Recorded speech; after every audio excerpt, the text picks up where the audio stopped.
Hello, and welcome to our newsletter. I'm Michael Stone. Our two-day class, originally scheduled for April 23rd and 24th in Portland, Oregon, will be held live online on those dates. Anyone can attend, no travel needed. Details at markupandprofit.com/class. All other online classes, as well as our two books, Markup and Profit Revisited and Profitable Sales, a Contractor's Guide, are 25% off during or through April 15th. As business is slow right now, for many of you, it is a good time to work on your business. Our newsletter for this week: when business dries up. If you're under a stay-at-home order or your sales have dropped off significantly because of our current situation, I'm going to suggest 3 things you need to do now for both business and your family. Number 1, know the nut to crack. The nut you need to crack is an old expression, almost as old as me, that refers to the funds you need each month to survive. Starting with your household, how much do you need to keep a roof over your head and food on the table? This isn't the same as your budget.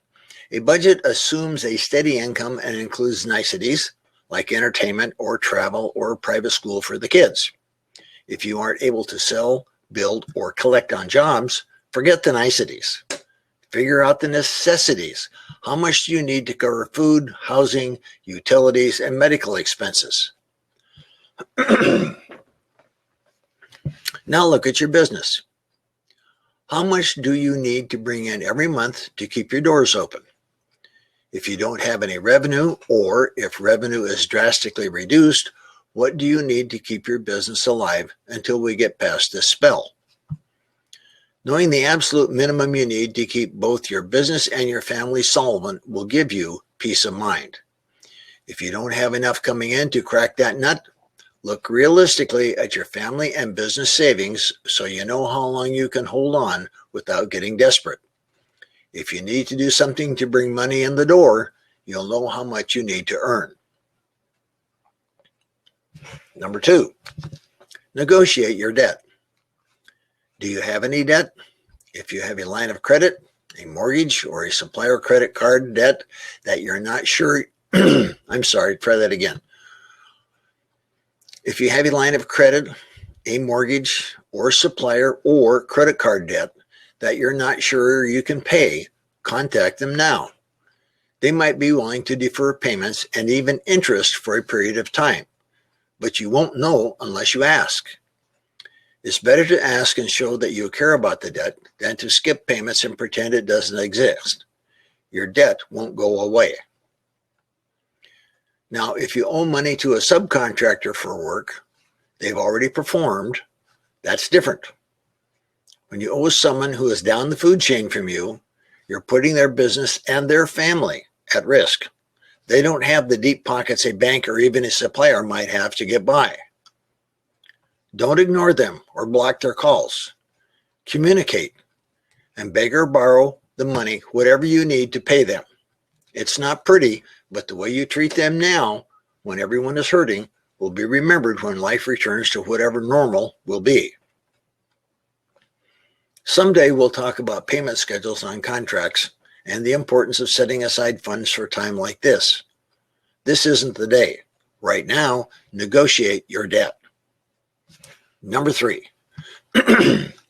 plan, revise, and repeat. I'm not talking about year-end planning here. I'm talking about things you can do today, this week, next week, maybe even next month. Sit down and list at least 5 things you can do for your business. Then do what you can. Every day, evaluate the list and adjust as needed. Cross off what you have completed and set aside what you have discovered can't be done right now. Add items that come up to you over the past day and adjust based on whatever circumstances have changed. This exercise, both the planning and the doing, will keep you positive, focused, and hopeful. The book Markup and Profit Revisited closes with advice. that seems even more pertinent today. Quote, when something happens, when you get pushed off the wall, bounce, don't break. Focus on things that you can control and ignore the things you can't control. Don't get hung up on worrying about things that happened in the past or that could happen in the future. Learn from your mistakes and move on. End quote. Don't expect everything to go back to normal the day the restrictions are lifted. It's possible the economy will recover as quickly as it declined, but it's also possible it will take months.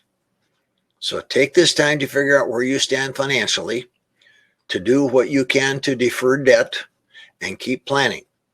Prepare for the worst, and we're all hoping for the best. Thank you for setting in. May the profits be with you, and we'll see you next time.